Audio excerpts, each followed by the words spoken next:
still waiting for a few people to come in, but I think we're just going to start. I think most of you, I know most of you. I'm Larry Feinberg. I'm the Robert and Mercedes-Eichholz director of the museum. I'd like to welcome you. It's going to be, I think, a really fun evening, but there's going to have to be a cone of silence over this audience because both of us are going to indulge in a little art world gossip tonight, so it could be interesting. Forgeries. I also want to welcome back our friend, colleague, Collette Loll, who this is now the third time that Collette has been here. You know from in the invitations that Collette is one of the foremost authorities on art fraud, but also art theft. She founded a company which is based in Washington, D.C.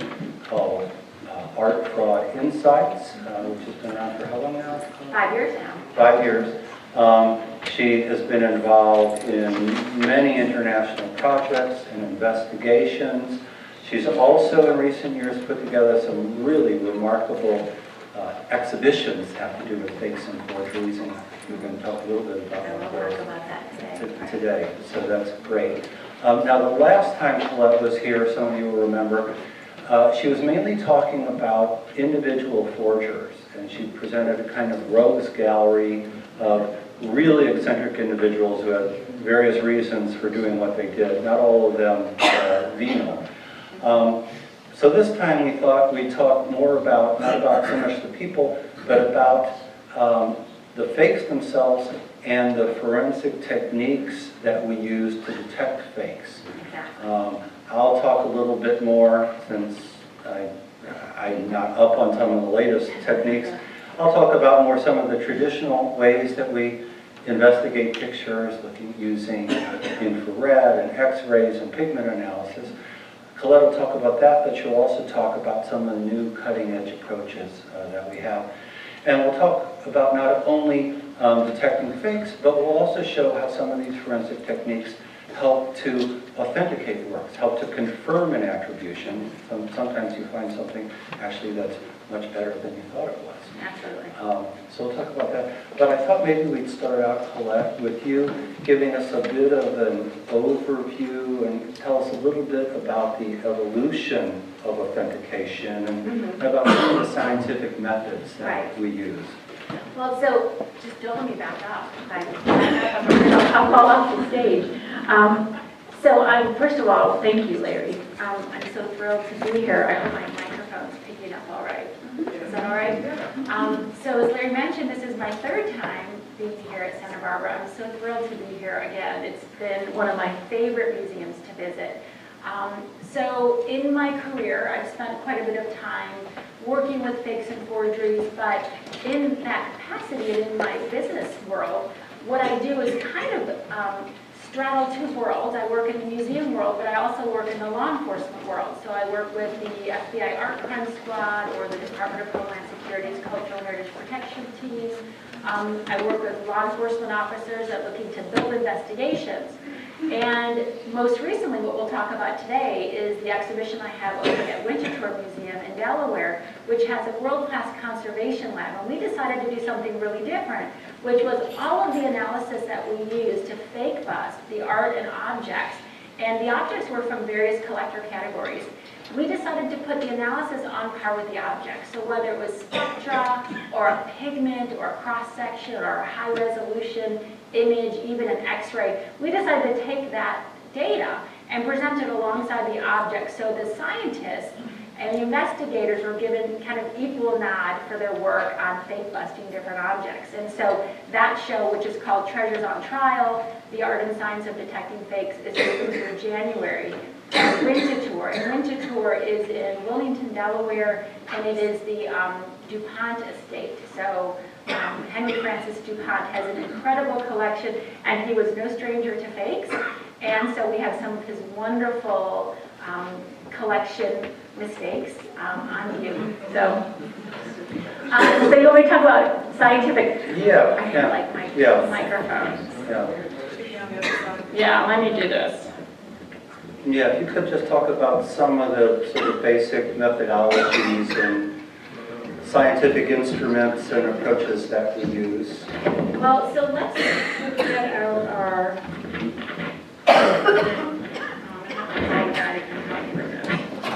Hold on a second. How's that? Is that better? Sorry. This is what happened when we don't do it ahead of time. Well, are you going to be fixing? I think it was okay before. Okay. Sorry. Depends on which direction I face. Okay, let's look at a couple things here. So this is the entryway into my exhibition, which is on view now at Winterthur. And you might notice something here. One thing you normally don't see is a historic estate that is known for its collection of American decorative arts is this abstract expressionist piece, which is actually from the Knoedler gallery scandal. And we were so incredibly lucky to secure this piece, which is actually the very first piece that Glafira Rosales brought to the Knoedler gallery, claiming it to be from the collection of mysterious collector X. We know now, after an $80 million fraud scandal that basically closed the Knoedler Gallery, that this was in fact painted by a Chinese immigrant living in Queens. So we were very lucky to get this piece. And I like to say that even though fakes are inauthentic by nature, they are also very important cultural artifacts, because the fakes and forgeries we see in the marketplace oftentimes reflect not only collector taste, but it also reflects what's happening in the marketplace. So I consider this to be a really important cultural artifact, and it's on display in the show today. So one of the things that we'll talk about is the evolution of material analysis of artwork. So if we talk about how do you determine whether something is real or fake? I mean, Larry knows that provenance, which is basically the history of ownership from when an object was made through what it might have been exhibited, how it came onto the marketplace, that's all very important. Also connoisseurship, and Larry, you know that you can look at stylistic evolution, you can look at whether a work is similar or different to other known authentic work in an artist's body. But lastly, there's scientific analysis, and this, we call it the three-legged stool of attribution. And the scientific leg is becoming more and more important because connoisseurship is opinion-based, and sometimes it can be subject to conflict of interest, and it also can be subject to other subjective elements, where scientific analysis is really fact-based. But scientific analysis can't confirm authorship. It can confirm that something is not what it purports to be, because sometimes there might be anachronistic materials, but it can't confirm authorship, and that seems to be what some people don't understand. This particular work is from the Courtauld, and I have this in my show. It purports to be a 17th century Dutch masterpiece by Dirk van Buren. However, it's a really spectacular fake. And the reason why it's such an amazing fake is it was created by Han van Meegeren, who was like the father of fakes. So once, in the 1930s and 40s, the way that they would have used scientific analysis to determine whether or not this painting was authentic is two very simple tests. One was the alcohol swab test. They would simply put some alcohol on a cotton swab, rub it across the painting, and if some pigment came up, then they knew it was too recent for what it was purported to be. Another way that they would test a picture is to heat a needle and insert it into the thickened pasto, and if the needle inserted too quickly, that meant that the material hadn't hardened sufficiently and it was probably newer than it had been purported to be or been told to be. So this particular painting actually passed those tests. And how did it pass the test? Well, we know now that Han van Meegeren used a substance called bakelite, which is, if you have costume jewelry from the 1960s, bakelite is a very colorful polymer resin. He actually put bakelite, mixed it with his pigment, and baked his canvases in an oven. So they were so hard and brittle that they passed the scientific tests of the day. Now, it wasn't until after 2010 that the Courtauld was able to scientifically confirm the presence of bakelite in this picture and absolutely contributed or give it a positive attribution to Han van Meegeren. And I guess baking in the oven has a long history because it Yeah. also Yeah. will give pictures that the cracking, the cracker Exactly, an old exactly. picture. So What he did is he painted this on top of a 17th century canvas, which had a base layer with an original craquelure. And then after he baked it, he rolled it on a metal tube, and so the craquelure popped up from the base layer. It was very convincing. And then he went in and filled the cracks with India ink to simulate centuries of dirt and dust and smoke that would be on an authentic 17th century canvas. And what I love about this picture, so this is called the procuress. So we have a lady of the evening, and we have her madam, and then we have a possible suitor, the best word I can use, demanding payment. And I love this word because I always say it really epitomizes two of the oldest professions, prostitution and art forgery. So, we love this picture. This is on display in my exhibition. And as Larry mentioned, there are lots of new methodologies being used. Many of these scientific methods have been transferred from other industries into the art world. And they're long and difficult to pronounce, but the long and short of these different methods is there are different ways of looking at the inside of a picture from a molecular level as well as an elemental level. So if you remember your tables from high school, we can actually look at organic materials, inorganic materials. We can look at them through high resolution. We can look at them organically or elementally as well as molecularly, and it gives us a really good insight into what compounds exist in the painting. We can look at base layers, we can look at pigments, we can also look at varnishes, top coats, and basically if you look at it, think of it as a slice of cake, every single layer we can analyze and look at to see if it conforms with what a given artist was known to have used. If it doesn't, that's what we call something that's anachronistic. So if something is outside the lifetime of an artist, for example, or there may be pigments that we call smoking gun pigments that may have been invented or commercially used after the lifetime of the artist that was purportedly painted it. So we love to come up into those situations. So Collette, I know most of these. What's that GCMS? So they're always like so long to pronounce. Hold on, GC. So that's gas chromatography mass spectrometry, and that's yeah. Of course you know that. So does that take a pigment sample thing where you? It does. So this it separates the mixture of organic compounds and sorts them by their molecular weight. It gives us really good information about the organic compounds. Wonderful, wonderful use of technology here. And the Winterthur Laboratory actually has all of this equipment, so we're able to subject a lot of objects to individual analysis. Let me move on to, and here actually in the exhibition, we actually use every single one of those pieces of equipment. We have a photograph of one of the technicians using it and showing how it's used in situ. This, by the way, the show is up till January, right? January 9th. Right, in Delaware. It's a little bit far from here, but okay. I'm gonna give you this one, Larry, because so sometimes analysis can be incredibly complex. We can look at the layers of the materials. We can look at base coats, pigments, even the mediums that are used.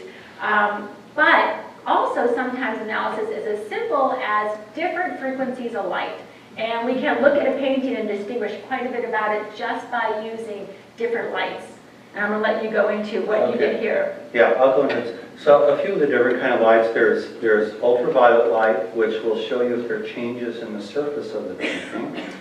There's infrared, which actually will penetrate the layers of paint and will show you the underdrawing. Usually before an artist starts on a painting, particularly in the Renaissance, they will draw it first in black chalk or in charcoal. Mm-hmm.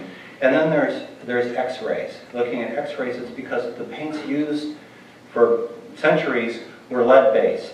And so the lead blocks the amount of the density of the lead in the paint layers, blocks the X-rays to some degree, so you can see changes in the paint layers themselves. Now, this is a case of a work that was kind of rediscovered, partly thanks to use of infrared light. As many of you know, I was a curator of European paintings at the Art Institute for a long time. One of the first things I started on when I got there was a catalog of all the Italian paintings in the collection, older Italian paintings. And we pulled this one out of the basement. And it had been, as you can see, it's, well, ignore the description of the attribution, but you can see it's a portrait of a fellow named Alessandro de' Medici. Very important guy. He was the first Duke of Florence.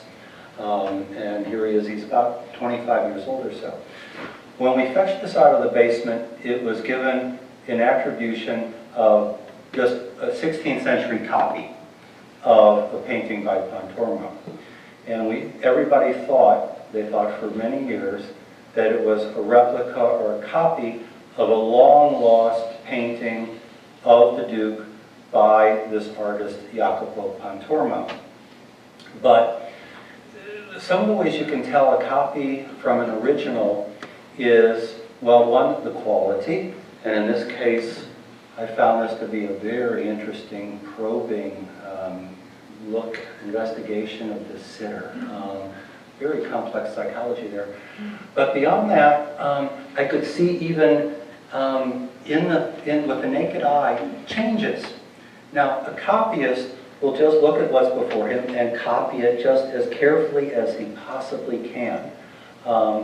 Whereas the original artist, it's a creative working mind. He'll make changes. He'll make changes in the underdrawing. He'll make changes in the paint layers. It's a creative process, of course.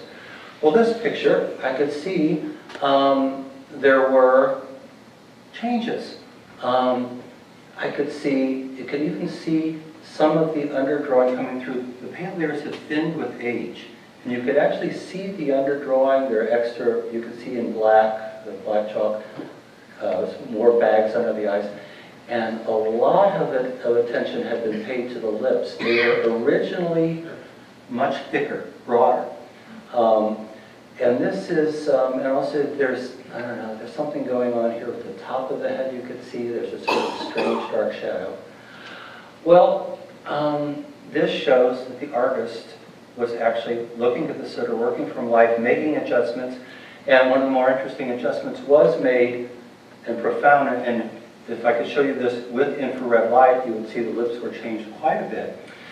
The reason being, Alessandro de' Medici was not only the Duke of Florence, but he was also the illegitimate son of Giulio de' Medici, better known as Pope Clement VII. And his mother was a black African servant woman named Simonetta, who was in the Medici household. And actually some letters still exist, very sweet letters that exist from Simonetta to him, my dear son. It's really quite something.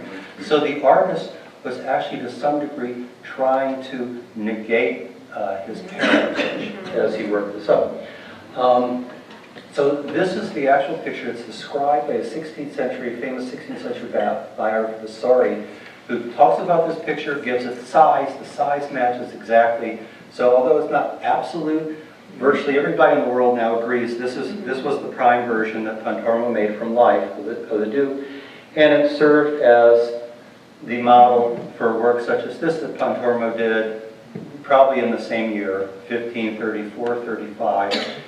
Here you can see actually the black hat, which is hard to see in the slide. It's what we call a cappuccio, and the black clothing. He was in mourning. It was commissioned because he was in mourning for his father, the Pope. And what's interesting is, this too would have originally looked like that. He would have had the cappuccio, which you can barely, oops, sorry about that. The cappuccio you can barely see now here, this looks like a shadow. Originally, you would have seen the whole thing, that it was painted over, and something else another artist did was years later, when they're still using this to make copies, when it was no longer relevant to show him in mourning, someone painted armor on him. And we know that's a later addition because when we look at this under ultraviolet light, it fluoresces differently from the rest of the painting. So sad to say, poor fellow who was a little difficult and disturbed, was killed 3 years later by an even more difficult and disturbed cousin named Lorenzino. It's a quite a rare portrait of him. So let me ask you about the next one. Okay. So sometimes you can use x-rays also to determine whether something is authentic or inauthentic, and different variations of light, a different spectra of light. What did you discover when looking at this bateau? Okay, well, when it came out of the basement of the art, we finished the Italian painting catalog and we started working on the French painting catalog. And when this came out of the basement of the Art Institute, it didn't look anything like this. It had a really bad conservator work on it, who made a mess of it and put on a very bad modern synthetic varnish that sort of clouded it. But we pulled it out of the storage area, and Frank Zuccari, the painting conservator, and I looked at it, and both of us loved this artist Watteau. It had been attributed to quote-unquote follower of Pater. Pater was a minor 18th century artist who had studied with Watteau, but the experts who'd seen it hadn't even thought it was good enough to be Pater. They thought it was by some follower of Pater. Well, Frank and I looked at this, and even cloudy as it was, we saw a couple of figures, like this beautiful man here. So now wait a second. This is too good to be by Pater or by some. This really looks like a Watteau to us. And so the hair is standing up on the back of our necks. So we pulled this out. It took Frank a year to clean this. And what we discovered was that this picture, and by the way, it is what we call, you see the title, Pastoral Concert. It's a kind of picture, it's a genre of painting that Watteau actually invented that are called fêtes galantes, or elegant parties in the outdoors. This is a pastoral gathering. And there's sort of scenes of gentle revelry,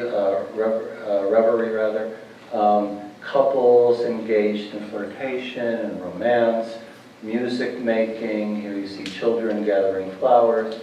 Here, this gentleman is so beautifully painted, engaged in a faux pas. He's making a pass at this woman, which she doesn't seem to appreciate. Another woman is being serenaded by this fellow. This woman, back to us, she's sort of, this fellow clearly has propositioned her, and he wants to lead her to the forest, and she's making up her mind, whereas another couple is already heading out. Well, the quality of it alone went far away, but what was very important for our new attribution of this painting to Watteau, probably the greatest French master of the 18th century himself, was when we looked at an X-ray of it. And I'm going to show you the next one. Just want to show you. You'll see, actually I'm going to move to the next slide because you can make more of a comparison. But something characteristic of Watteau was, unlike a lot of artists, particularly his followers, they would plan a whole composition at once and know where all the figures went and execute it. Watteau was very intuitive and instinctive, and he would do them one figure at a time, and he'd add a figure, and then he'd change the figure, and then he'd add another figure, and he'd change the figure, trying to create these kind of rhythms through the composition. And so it's very hard for you to see, but you see this young girl, I should say, with her apron open, ready to receive flowers. She was originally shown turned, facing us, holding some sort of large bundle. Likewise, this woman who's facing out this way, looking at the children, probably wistfully, she was originally painted in profile. And I think you can barely see that. And there are changes here in virtually every figure, but most remarkable, you see this? There's a whole figure here that's been painted out. He's not there, but he's here. It was a figure holding bagpipes. And we were able to connect virtually every figure in here, both the before and after poses, to individual drawings by Watteau.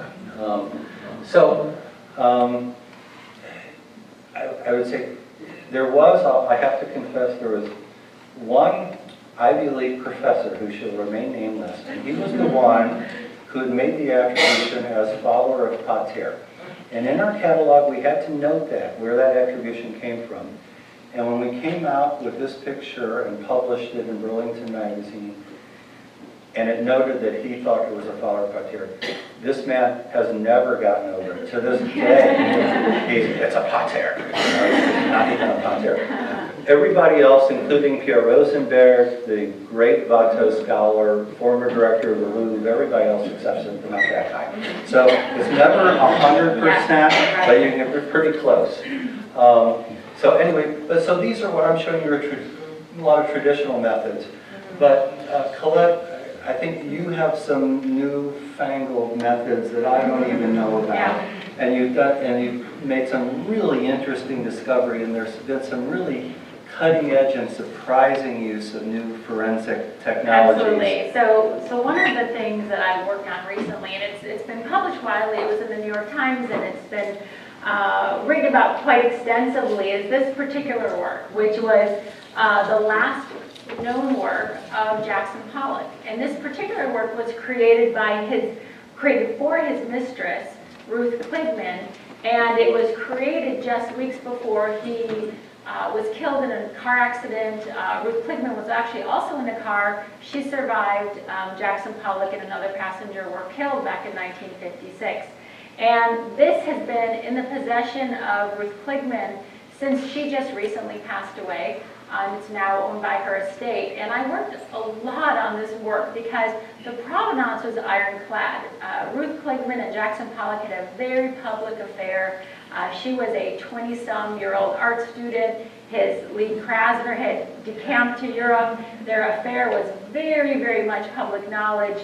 And he had created this work for her as sort of a love letter. And as you can see, there's another painting bleeding through. And she actually had a signed affidavit that said that she was on the lawn of their house in the Springs. And she was creating a work of her own. She was an art student. It was a still life. And Jackson, she was trying to kind of cajole him into working. At this point, he had been in a depressive and alcoholic decline. He hadn't worked for a long time. And as the story goes, she said, show me how you create your drip paintings, Jackson. He went and got some materials from his studio, and he proceeded to create a drip painting for her right there on the lawn at the Springs. Now, this particular work has been the subject of enormous scrutiny, and probably the most scientific testing of any abstract expressionist work. One thing that the owners of the estate decided to do, Ruth Kligman is now dead, she died in her 80s of cancer, never having been able to prove that this was the last work of Jackson Pollock. Now, moreover, she wasn't able to get the authentication board to accept it. So this particular work, she was smart. She waited until Jackson's wife, Lee Krasner, passed away because she ran the authentication board, and there was a little bit of a conflict there. Lee Krasner famously hated the ex-mistress of her husband, who was in the car when he was killed, so of course. So she waited till Lee passed away and submitted this to the authentication board, and they asked for more information. She had some analysis done, she had connoisseurship, she had several opinions made. Leo Castelli famously came out in favor of the painting. And there was a lot of analysis done on the work. So the scientific analysis proved that the work was completely, not only all of the paintings and pigments conformed to those that were known to have been used by Jackson Pollock, but all this analysis had been done, and yet the authentication board simply said, we're thinking of doing a supplement. They were in the process of doing the supplement. We're thinking of including it, but want to include a special section that is basically a section for works that are still under study. And Ruth thought that wording was a little pejorative. She wanted it to be accepted as a known work. And while they were debating over the language of the way this would be listed in the supplement to the catalog, the authentication board folded. Like many other authentication boards, the Keith Haring Foundation, the Warhol Foundation, the Collette Krasner Foundation, mostly because of threat of lawsuits, litigation. Many of these authentication boards have just suffered enormous losses with litigating. If I may interject, it's gotten difficult. So many people are afraid of being sued that now even sort of 19th century French paintings, or I dare say even the poor Watteau, if we now went to any sort of French scholars, they would never put anything in Yeah. writing, and Right. you'd have trouble even getting a verbal Exactly. affirmation out of them. So Yeah. all of this has got Well, a really chilling effect. So the owners of this work did everything they thought they could do. Even Jamie Martin, who's now the chief of the scientific analysis department at Sotheby's, confirmed that this was an authentic work. However, they decided to take it one step further, and when they were looking at the work, they discovered that there was an enormous amount of organic material trapped within the painting. And interestingly enough, Jackson Pollock used a lot of different types of unusual paints. And he sometimes used radiator paint. He also used enamels, and these enamels kind of operated like the mosquito that gets caught in the amber, right? It actually held this material and kept it preserved. Now, this again was from the 1950s, so it wasn't that old, but what they did find was hairs and seeds, fibers, and they thought, well, what can we do with this? And we did something really unique, which is we contacted Nick Petracco, and Nick Petracco ran an NYPD crime lab. So we went to, and now he's a professor at the John Jay College of Criminology. We actually took the painting to a criminology lab, and we extracted very carefully the organic samples so we could do a trace analysis. Basically the same thing was, if you have a body and the body's been moved, how do you place that body back to the scene of the crime? Well, we happen to know where this picture was painted. So how do we place the painting back to the scene of the crime, which is the Pollock-Krasner House? So the Pollock-Krasner House today is a National Historic Landmark. It's a public facility. You can actually go and tour it today. So many, many people have gone through that house. So we went with our crime lab experts, and we conformed to all these incredible collection techniques. And while we were in the house, the current director, a wonderful woman named Helen Harrison, you know Helen, I'm sure. Helen Harrison said, we're trying to find samples that we can compare with things that we found in the painting. And she said, well, maybe this would help. And she brought out a pair of shoes. These are actually the shoes that Jackson Pollock was wearing when he died, was thrown from this particular crash. It was, and she had them in a shoebox in the attic. And inside that shoe, there were hairs and fibers. And we thought, okay, here we are. We're going to compare them to what we found in the painting. So what we found is wool that we later matched to rugs that we found in the house. We found seeds and garnet that were also found on the grounds of the house, in the soil and in the grass. But most intriguingly was when we found this hair that we thought might match one of the dogs that Jackson Pollock was known to have on the property. And I'll never forget when I got the call from the scientist that said, Collette, I don't know what to tell you, but we found a polar bear hair. And I said, there goes our theory. And at the time, 12-year-old said, Mom, of course it's a rug. I hadn't even thought of having a rug. So we called Helen Harrison and said, is there a polar bear rug in this equation? And she said, my God, we have one up in the attic. And I went through the archive. We went back and made a definitive match between the rug hairs and the hairs in the painting. And this is interesting because Pollock's methodology was to stand over the picture when he was pouring. So gravity really worked in our favor. Any hairs or fibers that might have been on his person or on his shoes as he stepped over it could have easily fallen into the painting. So we actually were able to place, I love this, I went to the American Archives, and I found a picture of this polar bear rug in his house in situ in the 1950s. And more importantly, I love this. Here's Lee Krasner with her foot on the polar bear rug smoking a cigarette. So we were able to not only say, and this trace analysis is interesting because we were able to place, we had an affidavit saying this was how the painting was created. This is the environment in which it was created. This is how it was born, so to speak. And we were able to forensically confirm it was only grass. It had some sand in it. It had some rug fibers. And we were able to connect it back to the Pollock-Krasner house. So let me just be clear. This Yeah. is a polar bear hair or a very specific polar bear's A hair? very specific polar bear's hair, yeah, which is kind of amazing. So that was it's the first time that trace analysis has ever been used to connect a painting to its place of origin.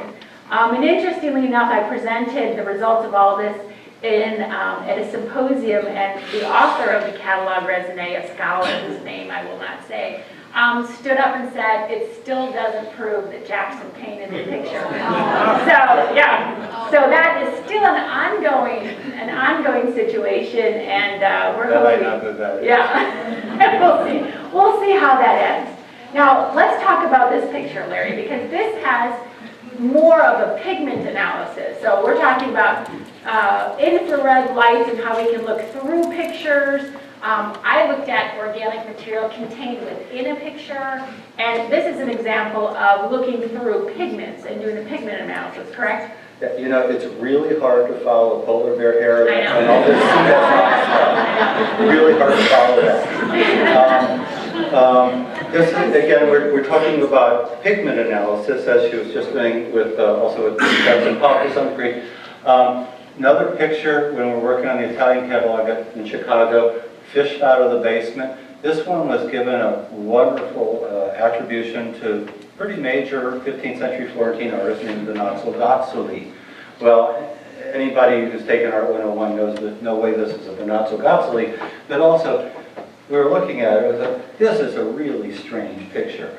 You start looking at that. This looks odd. Oh, thank you. Yeah, it all looks odd. Well, first, I mean, you see, you have three women here that look like they were all made by the same stencil. Right. Just the same. The strange architecture that doesn't have sort of buttresses, but has actually obelisks in front of it, so that didn't make any sense.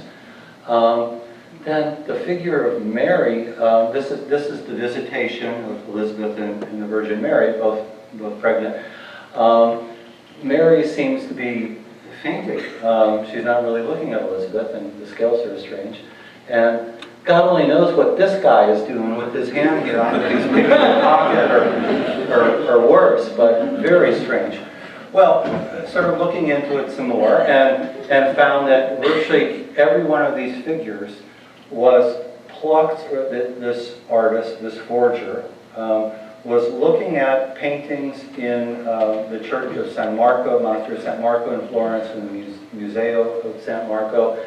And virtually every one of these figures comes out of a different Fra Angelico painting. And she, the reason she looks like she's fainting is she was pulled out of a painting of the Crucifixion, where Mary is swooning at the foot of the cross. And this guy, actually in the original painting, is holding a big belt, and so his sort of hand gesture made a little bit more sense. Well, we were so sure that this thing was fake. So I sent a letter to Edward Fahey, a friend of mine, who was one of the heads of the Frick, and that great connoisseur said, Edward, this is looking fake to us, and he wrote back immediately, oh yeah, Larry, that's fake. And he even had names of possible forgers, late 19th, early 20th century for me. But I said, well, okay, but just since we're pretty sure this is fake, let's subject it to pigment analysis. And we tend not to do that because a lot of the other investigative measures that we talked about were just using light. You don't really hurt a painting. We call those non-destructive methods. But for pigment analysis, you actually do have to take little bits of paint from the work. So although they're minuscule, you're doing something. But anyway, we did it, and sure enough, the pigments turn out to be largely zinc white, barium sulfate, and other pigments that were only manufactured in the 19th century and onward. And a real 15th century picture.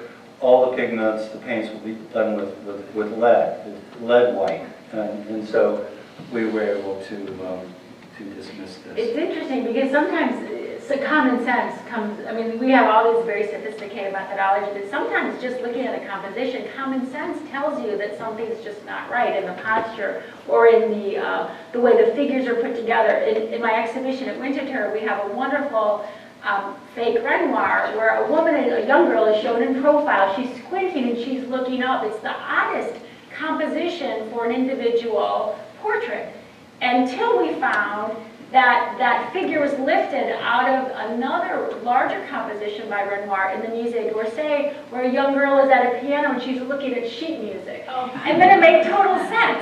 But in that context, where it had been basically plugged and placed into a forgery, it looked completely wrong. So that's often what happens in these situations.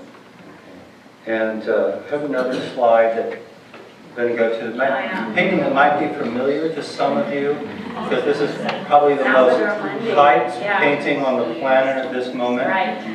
This is a painting that turned up several years ago, actually, and given to Leonardo da Vinci. And actually, I believe it is by Leonardo.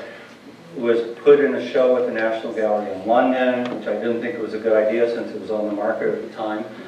And more recently, some of you probably attended Walter Isaacson's lecture on Leonardo recently, very interesting. But Walter Isaacson went into great lengths in talking about this picture. Of course, it's, didn't mention, it's Salvator Mundi, that is Christ the Savior of the world. He's holding an orb. And Mr. Isaacson talked a lot about this orb. There's a lot of talk about that. A lot of talk about that orb. Yeah. And he went on how, well, the refraction is not quite right, so, but Leonardo knew optics, so did he do this on purpose? Is this some statement he's making about the senses or whatever? Well, the problem is this, and this stays just among us. A friend of mine, Bob Simon, was the one who discovered this painting, and he's an art dealer.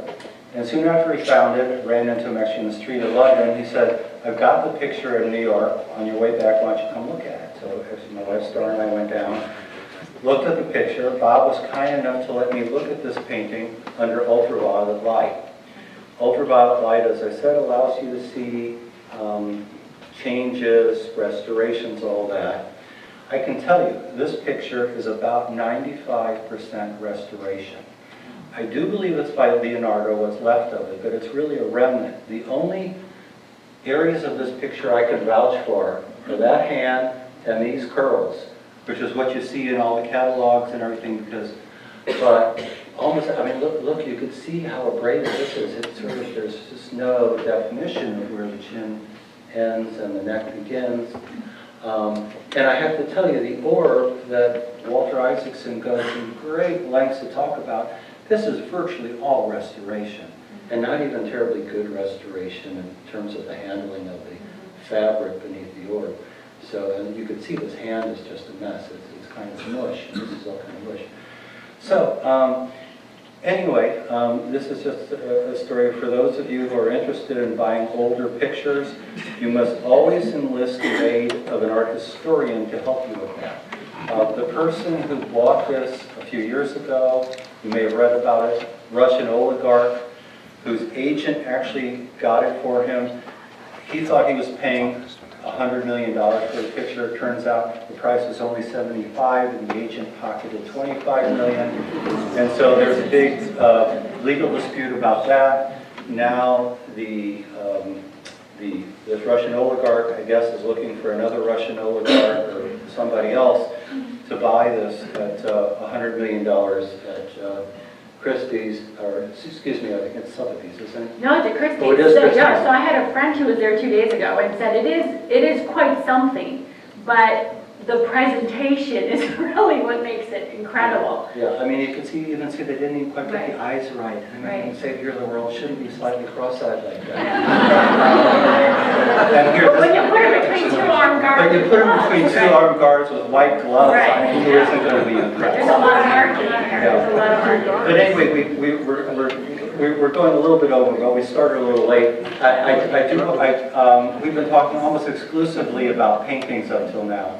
But Collette has been working on a sort of variety of objects, of collectibles, and the show, this wonderful show you have in Delaware, also explores all kinds of fakes and things. So why don't you tell us a little bit So about various those? collector categories, and I'm going to start with Oh wait, we have this picture. Should we skip it because we're running over? No. Okay, so I'll go back to, okay, so. We started late. So one picture that we have in the exhibition, which was a lot of fun, and I love to say sometimes the scientific methodologies that determine something to be fake can also uncover really surprising discoveries.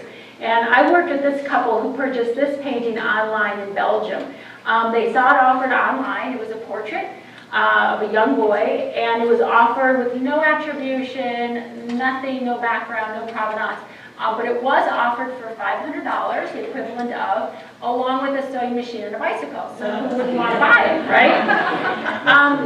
It was also signed W.M. Kooning, and the astute Belgian said, I think this might be an early work by William de Kooning. So before he emigrated to America in the 1920s, 1927, and became one of the leaders of the New York Abstract Expressionist movement, he worked for a fine art restorer in the Netherlands, or in Belgium. So, interestingly enough, this particular work, called Portrait of Renee, is in the de Kooning catalog raisonné. It's an accepted and known authentic work. So, I worked with some of the people at BBC. There's I'm sure many of you are familiar with this Antiques Roadshow.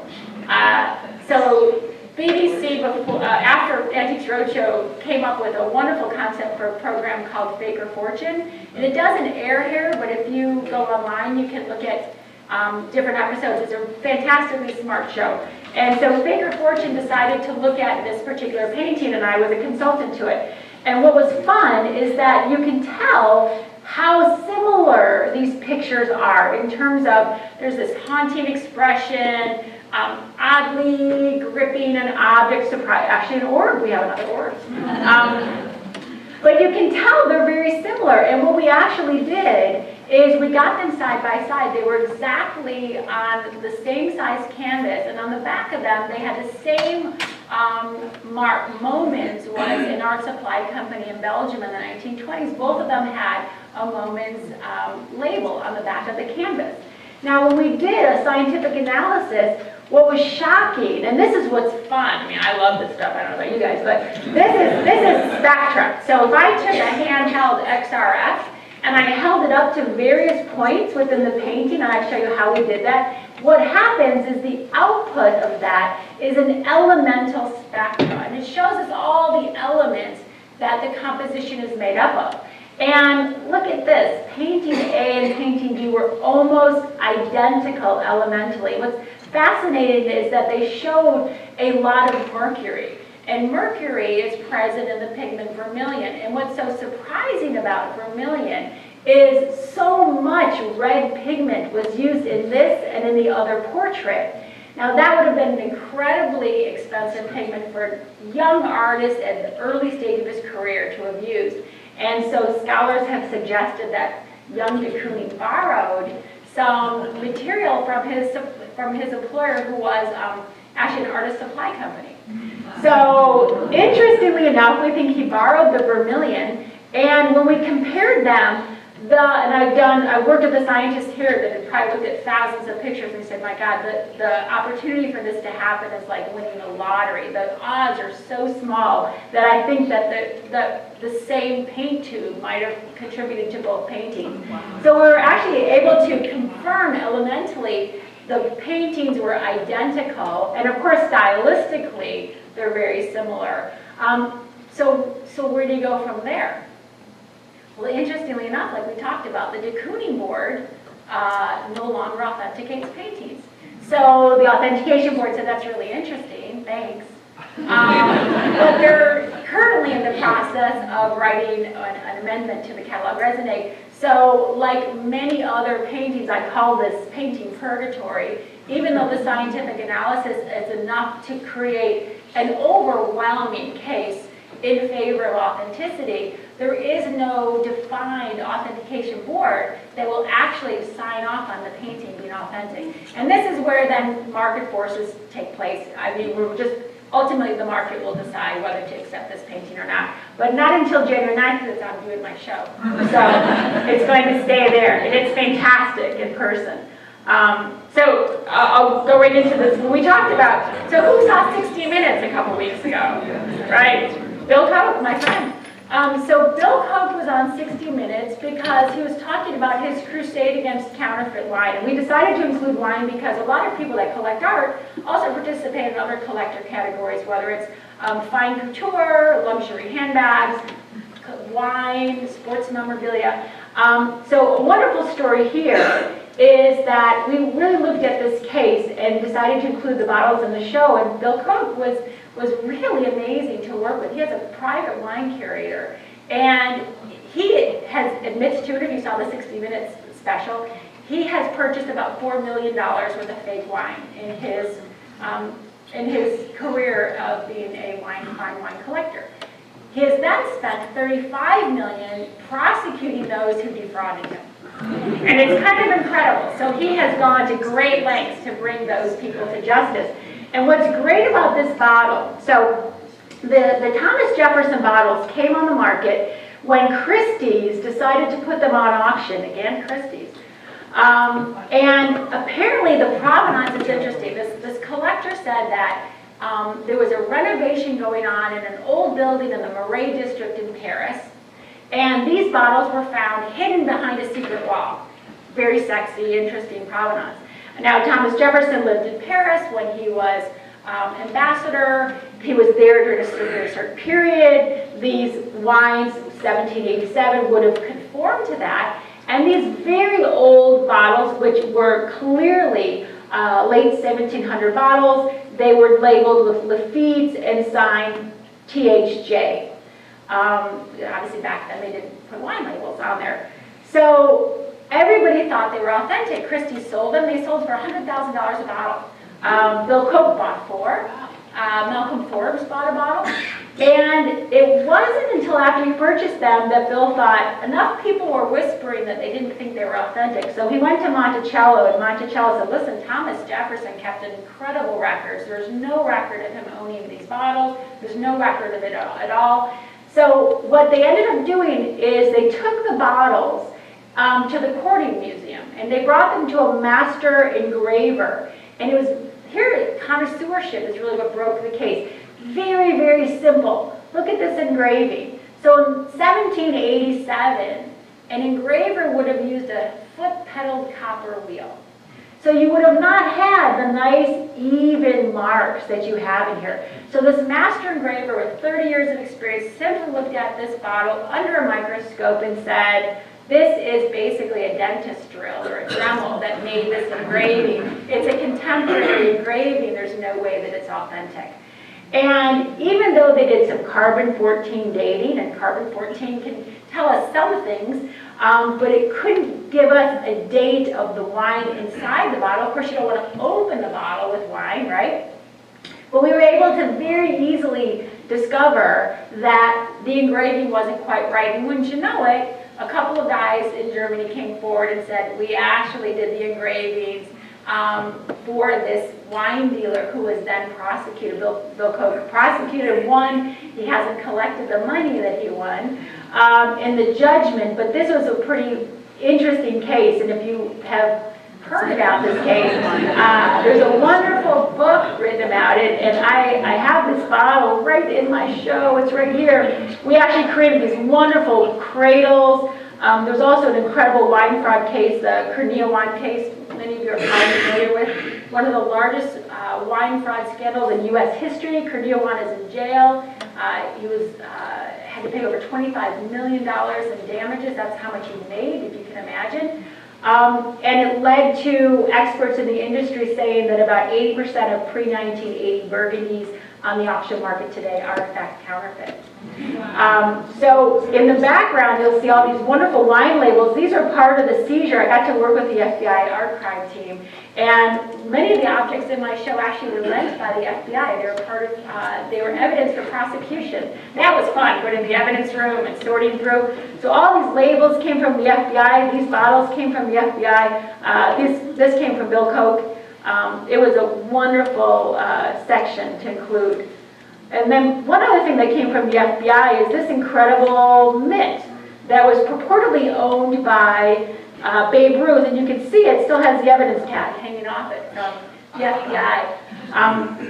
So what's interesting about sports memorabilia is when we talk about provenance for objects, It's very different in sports memorabilia because this mitt is an authentic mitt, right? It's a turn of the century catcher's mitt or baseball mitt.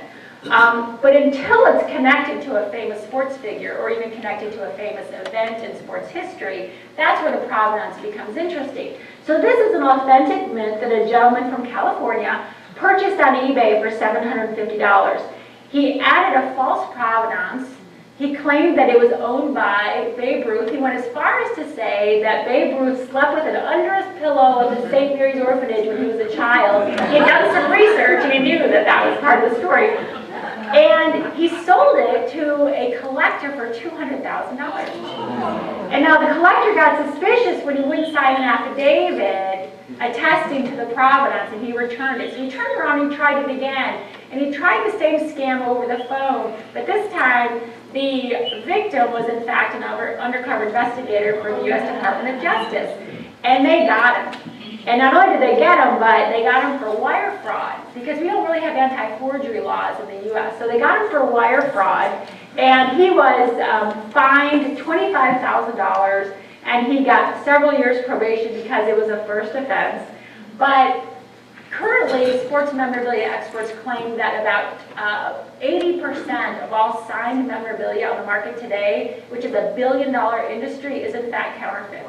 So I have signed Mickey Mantle bats, I have signed Babe Ruth photographs.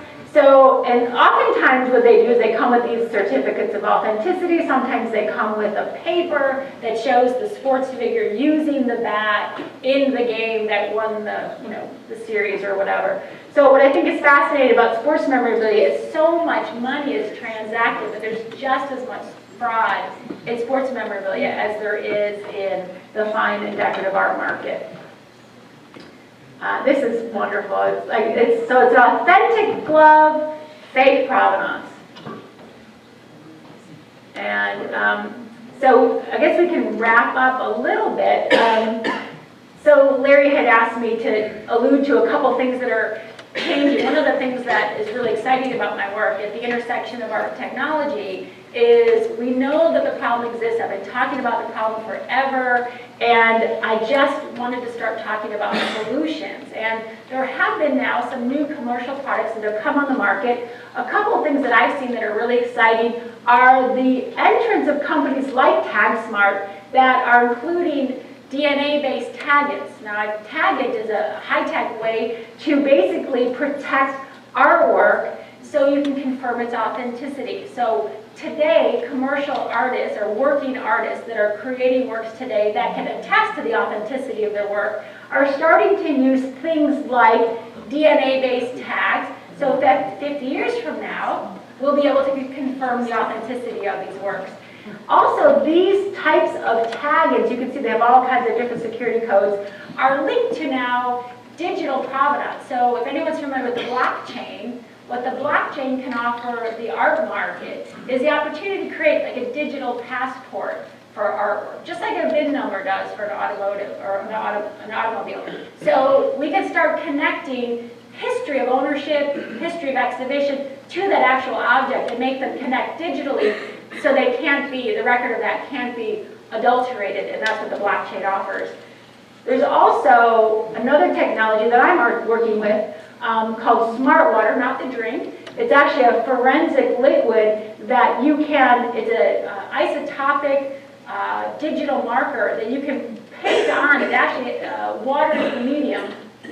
You can paint it on an object, and it fluoresces with a UV light. And you might wonder, well, in what situation might that be interesting? Well, last month, or a couple months ago, I worked with archaeologists and museum conservators in Syria that were working in a museum collection that was at risk of massive looting and pillage because it was right in a conflict zone. So if we learned anything from the looting of the Baghdad Museum during the Iraq War, we learned to be proactive.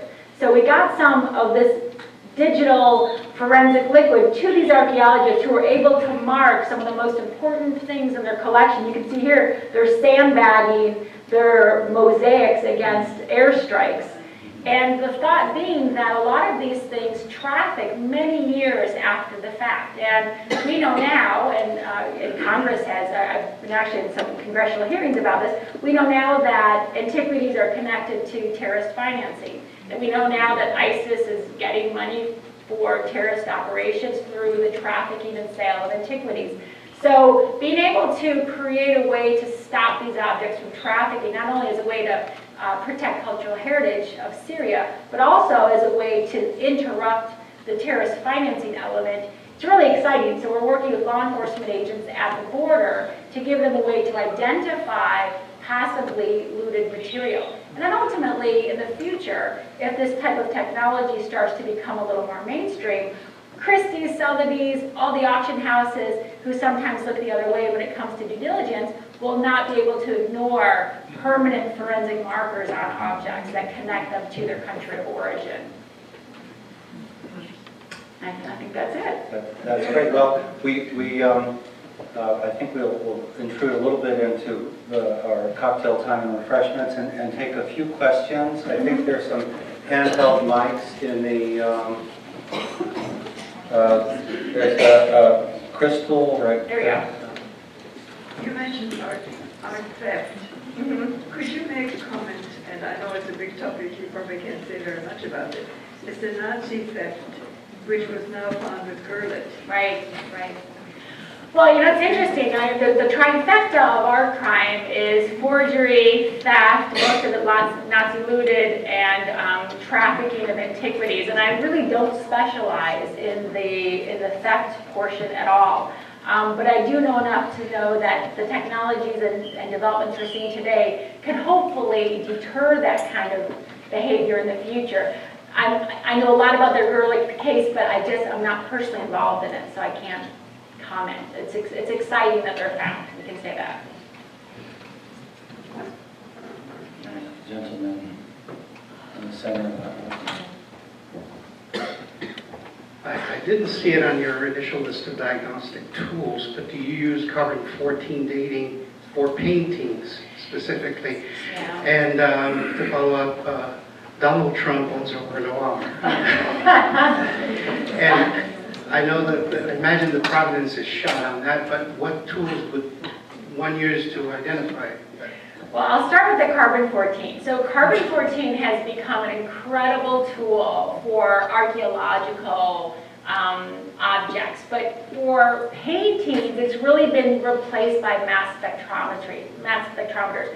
It's not as accurate as it can be. So if you're looking at something like an antiquity, it's wonderful, but it's really not used for paintings. Now, this is a little personal because I'm from Chicago, and I grew up and looking at that Renoir at the Art Institute of Chicago, and all I can say is I think that one's original. So Trump's picture, I don't know. No one's. I know. Yeah, there you go. It's not right. It's a little personal because we from Chicago. That's a hometown picture. So yeah, what's interesting is too that was widely reported in the art press, and then several scholars went on record saying, of course it's not right, and nothing else has really been written about it. Yes. So on the bateau, Larry, that you found, it's not signed? No, he never signed any pictures. And actually, signatures don't mean much either because somebody can add signatures, and those can be spurious too. And so it's sitting in the basement of the Chicago Museum, and you go down there, and is it now on display? Yes, it's been on display since we found it, and Frank cleaned it up since, it's about 20 years ago now. I like to see that. And actually when it came out, it was one of the fun moments of my life because I was on the cover, the whole front page of the Chicago Sun-Times holding the picture, which sounds good except for the fact for a whole year afterwards I was getting calls and letters from people who all had discovered Watteaus in there. The most interesting one was somebody called me up, breathless, could barely talk. I think I've got a Watteau. I said Watteau. Well, sir, can you describe it to me a little bit? Well, it looks just like the one that you found. Tell me a little bit more about it. Well, it's just like the one you have, but there are cows in the picture. I said, oh, well, I said, you know, Vato originally did use, sometimes had cows, but not very often. He said, and actually, the more I see it, there's some cowboys in the picture. So I said, I really don't think you have a Vato. I get the craziest calls, I'm sure. Yeah. And so, what is the status of the Pollock at this point? Well, so it's interesting. I've been working with the owners of the estate for quite some time, and we're working on a private sale at the moment. And quite frankly, the scholar in question is an octogenarian, and we're just kind of waiting him out.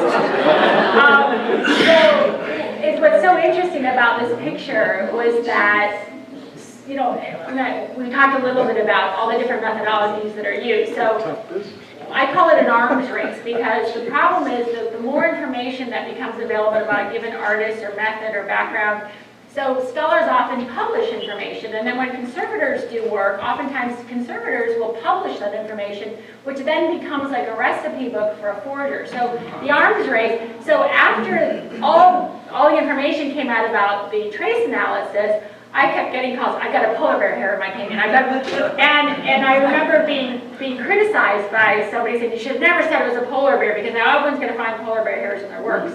But the problem is that as you get more information, you're giving information, and these forgers can be incredibly advanced. We have found just incredible, you can't believe the lengths they go to falsify documents for provenance, to use historically accurate materials, to use canvases that have been reused. It's really quite astounding. But as of right now, we're working on a private sale. And I can't wait to, I can't wait to come back and say how that ends. I'm waiting for the final chapter of that one. But it's been researched for over 20 years. It's a 20-year-long authentication journey. Yeah. So what if I just want a digital recreation? Where do I get the best digital recreation where there's no artist involved and it's all made by computers? Well, and you can get those online any day on eBay or any other. One of the things that is going to become a continuing challenge as technology advances to help us identify works, digital technology, 3D recreations, and now even elevated printing allows for very realistic reproductions to be done. You can go online today and find 10 or 15 different companies, many of them out of China, that are producing incredibly accurate recreations. So it's very simple to find them. That's why provenance. I keep coming back to this three-legged stool. Sometimes common sense is really, it's so simple. If something looks too good, I mean, whenever I hear someone say, gosh, it looks like it came just right out of the studio, I'm like, well, probably did. It looks brand new, but it was 1920. So it's funny, this 17th century work looks brand new. So it's that trifecta of it's got to look right, it's got to have the right background and provenance, and then it has to pass scientific testing.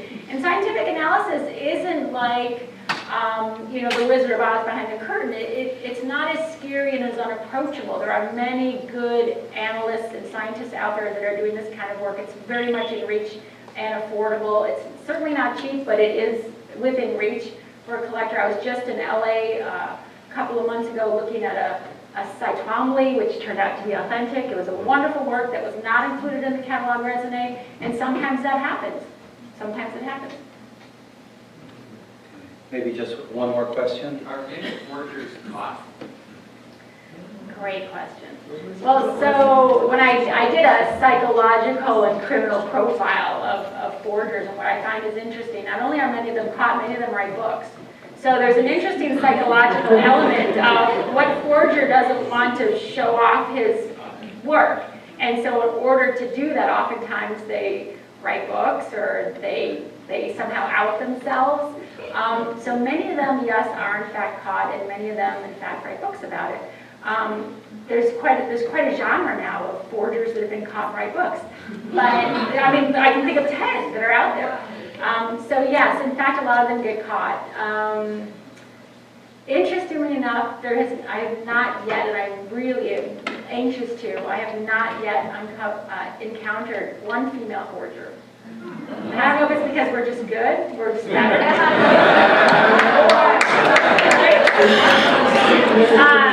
But I have not had one instance of a female forger. I can't wait to find her someday. Well, Collette, it's always enlightening and Thank you. interesting I love and it. fun to have you.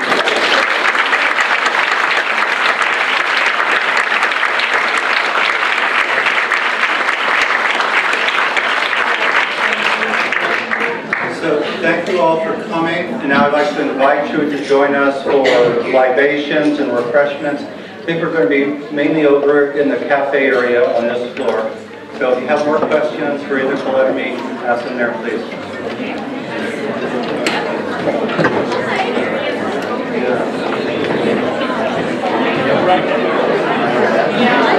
So we go over to the cafeteria.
Nice to see you.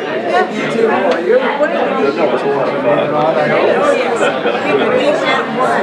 Great dreams. We went once. This chair's coming down on your leg, you gotta be a little careful.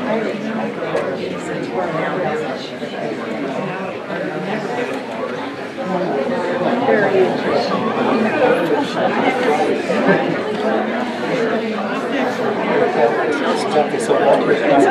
Until now that I'm sort of older. What did you have to read that? Somebody got it though. One has that north and what? And I was just playing with it, and it's just all I'll tell you, if you look at that painting, what's That was behind so it, thoughtful you of can you. see it's I love that. all See, it's rough right down and there. straight, January and 9th. there's nothing that we have to hand. What's that? No, and it's been open since April. Well, it was a great one.